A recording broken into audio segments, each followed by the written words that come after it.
This happened while we were gone, and the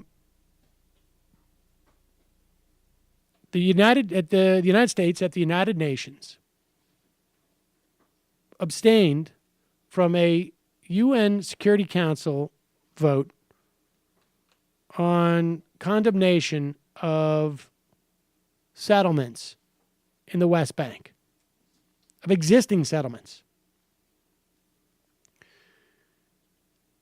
The failure to veto by the Obama administration is treated by the right wing in this country, the right wing in Israel, larger portions of American Jewry than I would want, but much more so, I think, in Christian Zionists as being some type of stab in the back to Israel. It's perfectly consistent with American policy. And not in any way unique in terms of other administrations not vetoing bills that are critical of Israel on certain issues.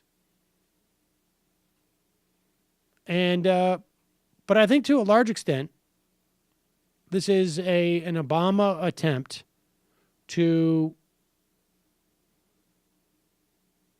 allow things to reveal themselves in some way. I wish he would be more aggressive.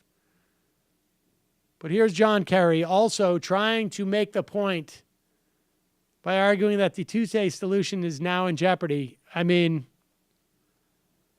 right. That's like saying, hey, you know what? In the coming years, we should really consider the possibility of global climate change.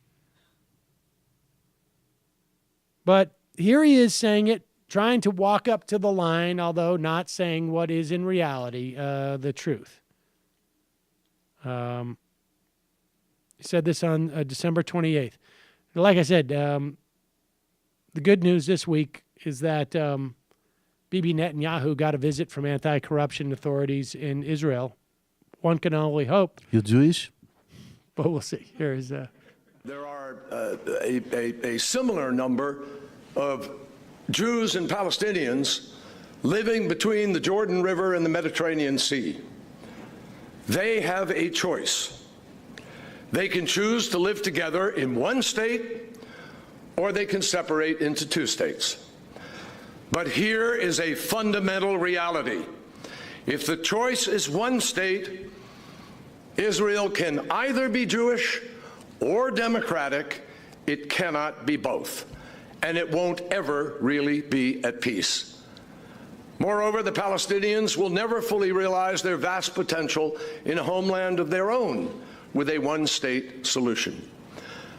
Now, So there it is. I mean, he's basically saying one-state solution doesn't work out for what anybody wants, at least amongst the people that he's talking to there.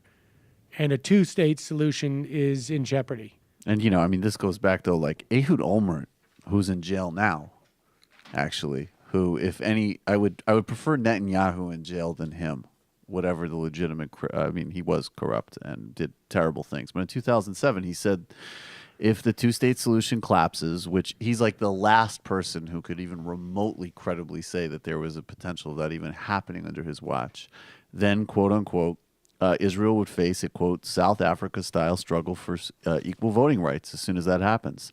The state of Israel is finished. Yep. And but what's interesting is it's like what they're demonstrating is no, it's not finished. It's just becoming and sort of formalizing being an apartheid state. And the other reporting was that Kerry wanted to give this speech 2 years ago. Really? And that they were saying, you know, hold off, don't antagonize them even more. And then finally there's been sign-off, like at the end. I mean, it's another irony, right, that Olmert said this stuff at the end of his premiership, too. And Ehud Barak said last week that most Israelis agree with what Kerry said. I don't actually think that's true, but it shows that, well, at least in Israeli elite leadership, among those that aren't insane, they get it. Hey, it's Sam Cedar. Why don't you subscribe to this channel? You can do so right over here. Over. Subscribe.